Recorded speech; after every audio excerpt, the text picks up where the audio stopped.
Vision. Pursuant to Section 3 of Republic Act 7923, the college shall provide professional, technical, and special instruction for special purposes and to promote research and extension services, advanced studies, and progressive leadership in agriculture, forestry, engineering, arts and sciences, and other relevant studies.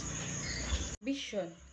Camiguin Polytechnic State College is a dynamic institution of higher learning which is accessible, globally competitive, culturally and morally sensitive toward sustainable ecotourism and natural resource development.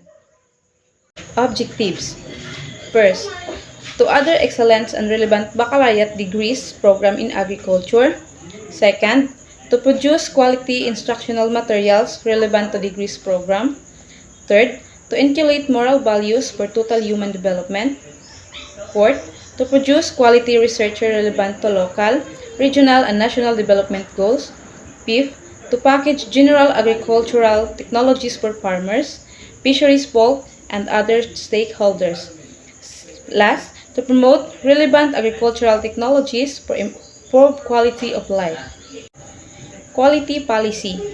Camiguin Polytechnic State College, an institution of higher learning in the island of Camiguin, commits to provide quality higher professional, technical, instruction, research, extension and production services, advanced studies, and progressive leadership in agriculture, teacher education, engineering, and computer studies, industrial technologies, arts and sciences, tourism, business and public administration.